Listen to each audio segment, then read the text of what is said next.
Hola, I'm Claudia Romo Edelman. And I'm Cynthia Kleinbaum Milner. And this is a podcast, A la Latina. The playbook to succeed being your authentic self. Today, Citlali Rojas.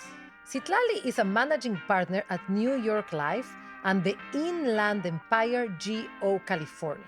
She is on the executive board of Greater Riverside Chamber of Commerce, and she's on the board of Riverside Community Hospital.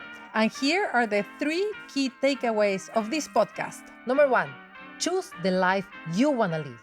Design it, plan it, and go for it. Number 2, like Ted Lasso says, be a goldfish. Forget everything that is not important. Let go of the things that don't serve you in your life. And number 3, if your mom had an impact in your life, call her and tell her that today. She told us that while she was preparing for this interview, she realized how much of an impact her mom had in her life and her career, and the fact that she never told her. And all of that and more here at A la Latina. Stick around.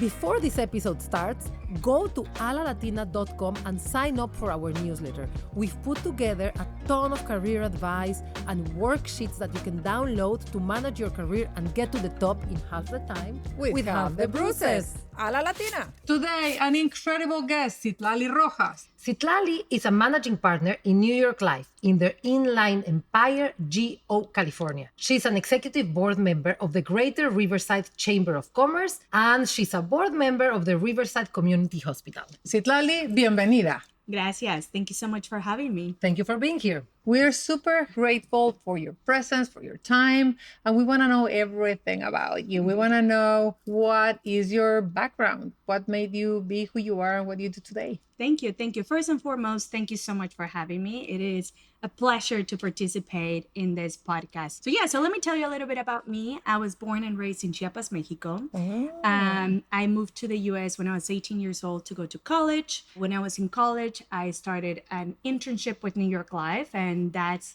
all I've done after 16 years. Wait, wow. I started... Talk about climbing the ladder. Okay. So, that's a summary of who I am. Okay, let's wrap it. Let's go back in time. Talk to us about your time in Chiapas, the circumstances in which you grew up, and how come you ended up coming to study. And the values that your environment gave you. Yeah, so I'm the youngest one of 3. Both of my parents are in education. Since I was a young age, I was able to see how much they were working, how hardly they were working, really to provide for me and for my siblings. Both of them in education, right? Especially my mom. You know, my mom is someone that, especially during that time and culture, right, women needed to meet the specific roles. And she was completely different. She wanted to have a career. So she was from North Mexico, kind of like South Texas, and she moved to a different city to pursue her education. And then she ended up in Chiapas. That's when she met my dad. They got married and they built a life there. So I admire both of them because of who they are. They have built a beautiful life, and I grew up with so much love. And I think since I was in a young age, I was able to see that from my parents, right? And again, especially my mom, I admire her so much. And I'll tell you this, as I was getting ready for this podcast, I couldn't stop thinking of my mom. And then I thought, have I ever told my mom how much I admire her? I don't know. I don't know if I had. So I call her. But sure. I call her at that moment, and I said, Mom, I just wanted you to know, I don't know if I've ever shared this with you, but I just want you to know that I admire you so much, right? For everything you have done, for the life you built, with all the limitations that you had. You did such an amazing career, and I'm part of that, right? Because I was able to see it when I was a young kid. And so my life has been easier because of her. Yeah. So I called her. You could see her voice broke. And her response was, I admire you even more. Right? So I think it's amazing. So if you have your mom, tell them, love them, admire them, because I think it's so important.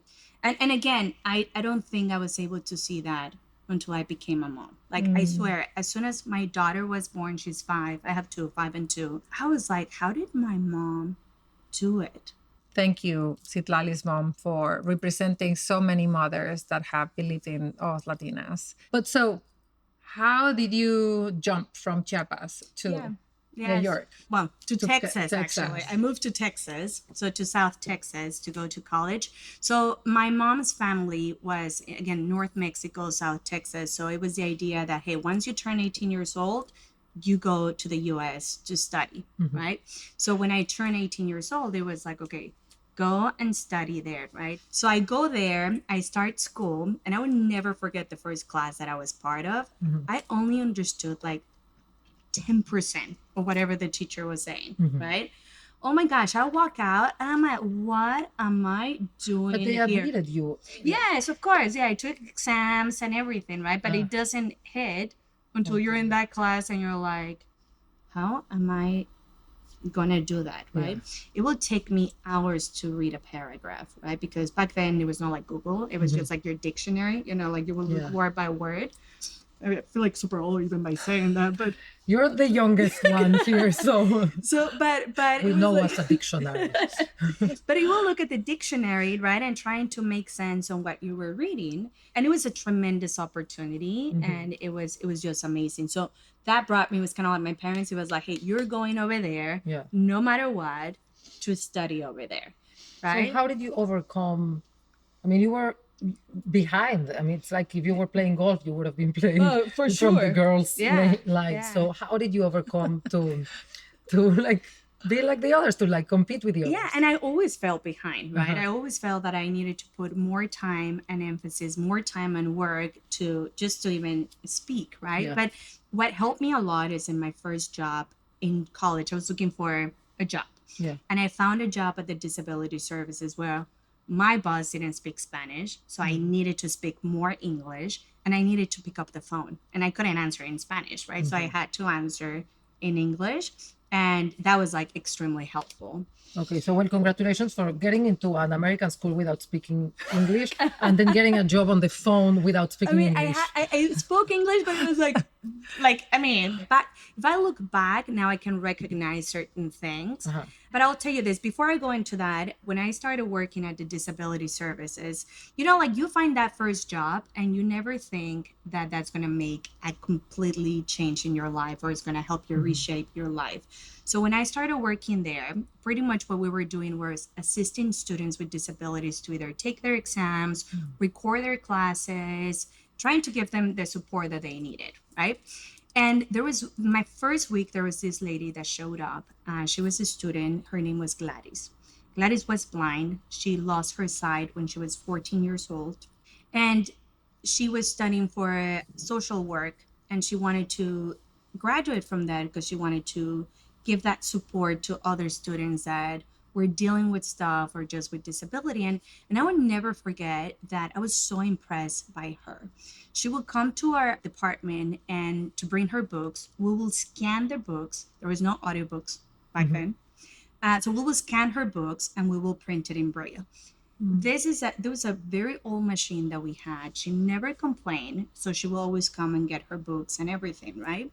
And I remember driving back from the work to my house, and I was just thinking, man, she has any reason to give up. She has any reason not to pursue her career. But here she is, focusing on her career, not focusing on her limitations. And this is when I asked myself, what's my excuse? It's kind of like, what is your excuse, right? You can walk, you can talk, you can use both of your arms, your health, mindset, everything, right? So that experience taught me so much, right? Because here I was thinking, well, I don't speak English very well, right? And I thought that was my excuse, but truly, was that a truly excuse? So that first job made a tremendous difference in my life, right? So then you get your first actual job at New York Life. yeah. Why there? How did you get the job? Like, tell us a little bit about your. So I was getting ready to graduate, and if you can recall, it was in 2008. So 2008 is probably the worst year to graduate, right? There's unemployment rate, different financial institutions are built up by the government, by other companies. I mean, it was kind of like the worst year.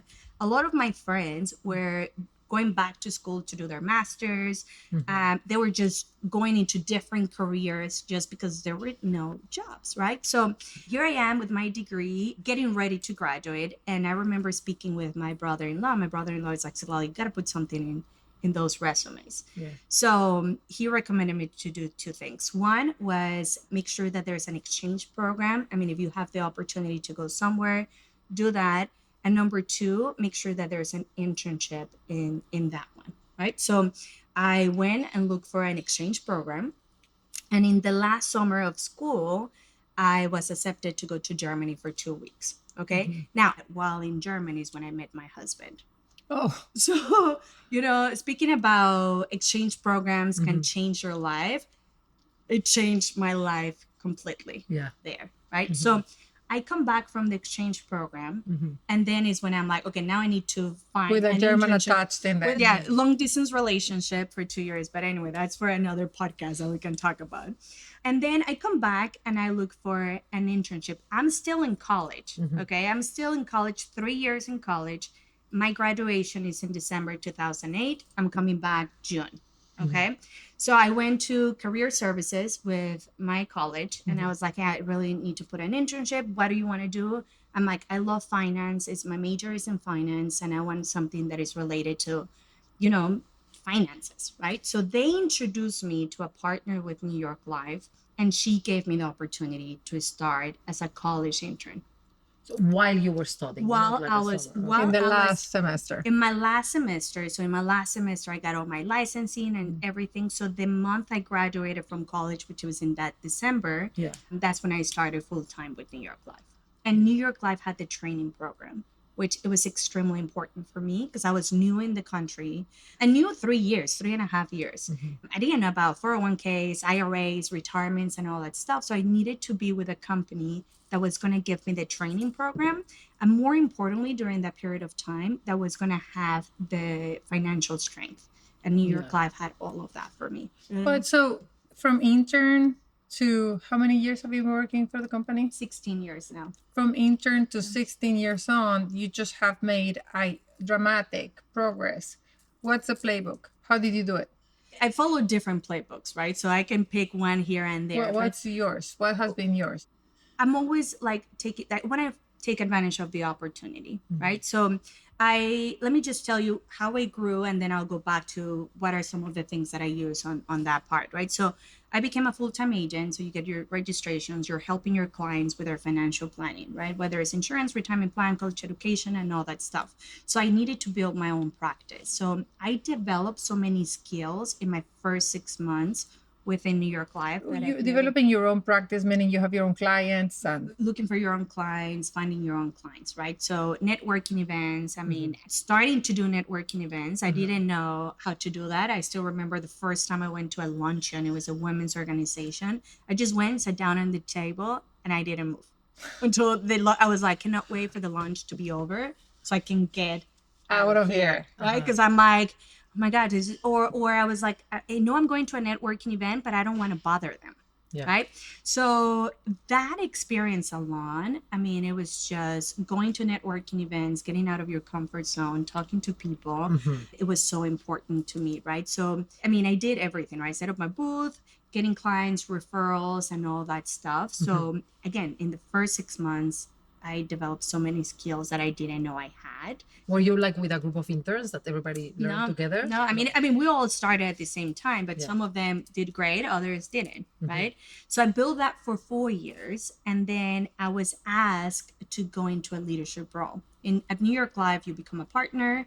In a leadership role, you're focusing on selecting, developing new agents, and so on, right? And at the time when I had this conversation with my managing partner, I was like, yeah, I cannot be in a leadership role. And he goes, why? I'm like, because I'm just 24 years old, right? At the time, I used to think that in order for you to be a manager or to be in a higher role, you needed to be like in your 30s, 40s, 50s, right? Like that, I never thought that an opportunity was going to be given to me at age 24 or 25. So he planted the seed. I was extremely skeptical at first because, again, I thought, well, you need to have experience in order for you to go into a role like that. And he planted the seed. I spoke with a lot of people about it. Everybody was supportive. Not everyone. Others were like, yeah, just wait some years, right? Or have more experience. But my boyfriend at the time, he goes like, Celeste, but why not? And someone told me this once. He goes, look, Celeste, if you go into that role and things don't work out, what is the worst thing that's going to happen? You just go back to continue building your practice. But here's the thing, if you never try, you will never know what that opportunity was there for you. Yeah. And I think that was one of the biggest lessons. So I decided, well, you know what? Let me do it. So a playbook, going back to what the question was, is that I learned that you need to get comfortable with being uncomfortable. You need to get comfortable of doing things that is going to get you out of your comfort zone, right? And that was the networking, that was setting up a booth, that was speaking in public, that was giving presentations, that was taking advantage of opportunities that were provided to me, right? And At age 24. at age 24, 25, I mean, everything, right? And I wanted to take advantage of that. And again, I had so many people supporting me, mentorships, and I was so driven, right? And even during that period of time, I became a different person. I didn't realize I was so driven. You know, it's things that you go back and you're like, wow, I didn't realize I love networking. Would you put me in a room for networking?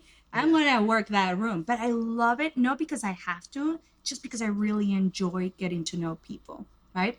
And I always believe that we need to leverage our strengths, right? So if your strength is talking to people, connecting with people, do it, right? Now you put me on a phone for calling, probably I'm not gonna be your best, Yeah. right? But you put me in front of a room, I'm gonna work that. I think you were lucky that your husband, then boyfriend, told you to go for it, because you could have also, you might have listened to the people that told you not to go for it, and course. we wouldn't be sitting here with you. Of So course, yeah, like that is a big support. My husband is my best friend, my biggest cheerleader, biggest supporter, and he's great. and it doesn't always have to be a husband, but if you have people that Exactly. tell you not to go for it and people that tell you go for it, surround yourself with people that kind of push you. Yeah. Sorry. But no, I just wanted to ask whether, is it really true that you can go for it if you're not ready and then there's no consequences? Because I think that sometimes you go for things and then you don't manage and you're not skilled enough and then you're out. Yeah, I mean, what's your perspective? I think it's like might be a setback, but you learn from those setbacks, right? But again, you will never know what it is. There was a very interesting quote that I read once, and it says, and this is women versus men, right? And it says that when a woman look at a job post, the woman needs to believe that she has 100% of the skills to be able to apply for that job, right? Like, in other words, she needs to be perfect to apply for that job. Versus a man will look at the same job posting Yeah. and they will think, well, I have 60% of those skills, the rest I will learn Yeah. during that skill, right? And I think it's like, I'm not saying go for everything, right? Because it has to be the right thing, right? The biggest playbook, I have two, like the get comfortable being uncomfortable, and the second one that is extremely important, because get comfortable being comfortable, you can use it every day, all day, wherever you are, just use it. The other one is choose the life that you want to live, right? Choose the life and then build around that. So what do I mean by that, right? So my dream since I was a little kid was I want to be a successful woman, but I also want to be a dedicated mom, right? And I was like, that was so clear for me. Okay. So as I grew up my career with New York Life, I was growing and all that stuff. I became a partner. I was a partner for 3.5 years. Then I got promoted to senior partner and immediately got promoted to be a managing partner. And this is when we moved from South Texas to Southern California to lead the operations of New York Life of that region. And while I'm there, right, I was like, well, eventually we're going to start a family. How is that going to look like? And I was getting ready, right? Every working mom, I was asking, how is daycare, right? Or how do you do this? Or I was getting myself ready for those type of things, right? So the life that I have is like, I'm being choosing and I've been making certain decisions so I can fulfill that vision, if that makes sense. Yeah. And how has your Latinidad played a role in all of this? I think the fact that I was Latina or the fact that I'm Latina has helped me a lot. So New York Life is a very diverse organization. And since day one has been extremely supportive. So part of New York Life, they have the target markets, which is part of the Latino market. And the Latino market, since the initiative of that market has been all about bringing more Latino advisors, promoting more Latino managers, and continue promoting managing partners. I'm a product of that initiative of the Latino market, right? Because if they wouldn't have had that initiative, the managing partner who had a conversation with me, who was not Latino, he probably wouldn't have come and talked to me about it. But it's because that initiative came out of the sudden. He's like, well, You're yeah, Latina. she's Latina, she's driven, she is following to that. And one of the things that I love about New York Live is that we have some amazing leaders and mentors that are always looking for you to grow to the next level. So I was so fortunate to find New York Live at such a young age, and come across with all these mentors that have always believed in me, has always been like, Celeste, but why not? I just go for that opportunity. And I've gone and same thing as a partner and then be a managing partner. And one thing is, I have a funny story, and that's what was my drive to of become a managing partner, is that I go into a conference. I'm a partner already. It's my first 2 weeks as a partner. I go into this conference and there's a break. I'm thinking immediately, I need to rush to the bathroom because, there's going to be long lines. When you go to concerts, when you go to a sports event, there's always a long line, right? So I'm like grabbing my stuff, let me rush to the bathroom. I run into someone and I just like, forget it. I'm like, I'm going to be in line and so on. Walk out of the room and I look at the men's room and there's a long line. I mean, crazy, right? I was like, oh my gosh, if this is the men's room, I can only imagine the women's. I was like, there's no line. I open the room and there's like available stalls. And this is when I was like, how many are women are partners? Like this was about 12 years ago. Thankfully, we have made a tremendous progress, but that's when I started asking myself, like, how many women are in leadership roles? How many Latinas are in these roles? Yeah. So in my role right now, at the time, there were only 2 female managing partners. There was no Latina managing partners. So then the initiative became like, let's have the first Latina managing partners at New York Life. So I used that as my drive. I was like, I want to be part of the first generation of Latina managing partners. I wanted to be that, right? So, but to be there, you need to first believe that you have what it takes, right? And just work on your skills, getting better, right? And grow into that. At the time, I was not ready to be one, but I put in my head that I was going to get myself ready. So whenever the opportunity will become, I was going to be able to go there. I don't know if you've heard Claudia talking about this, but she has coined this term, flipping the script. Yeah. If you could sell to women, and especially Latinas, working in your industry, why do you think a Latina woman, the average Latina woman, would be a great candidate to work as an agent and then to be able to have a long career at New York Life? Like, what are characteristics of Latinas that would make them good salespeople, good team players? Because they're very caring, right? They want to make sure that they're helping, they're providing knowledge and expertise for their clients. And as for New York Life, it's just very driven, very passionate. And they have so many stories to connect. And I think our values from the Latinos is that we're a family. We care for everyone. I have my team and they are my New York Life family, right? So they are in everything. I bring my family to different events, picnics, all of that. Of the company, right? Within our office. To me, like my favorite event in our office is our annual picnic because everybody brings their kids, their spouses, their parents. I mean, it's a really great celebration and I get a chance to see everyone there. So I love that. Citlali, this episode runs the risk of being an ad for New York Life because you love your job. You're like, I feel like you're in love with your job, you're in love with your husband. So can you tell us a little bit about the struggle? Like, did you have moments where it was difficult? I don't know, when you had your kids or you didn't get a promotion or you got it and it didn't go well. Like, talk to us a little bit about some struggle. I'll tell you. I mean, of course, I have setbacks, right? Absolutely. I'm going to say my life has always been perfect and so on, but it's really how you see things. So I was watching the show Ted Lasso, right? For those that are Ted Lasso. And there's one part of the show where they're in training and one of his players make a mistake and he just couldn't let that go. He kept making mistakes and he was so upset about the mistake he had made before. So he called him and he goes, be a goldfish. Yes. Do you remember that? Yes. And I just listened to that and I was like, I'm a goldfish. You are? Right? I'm totally a goldfish.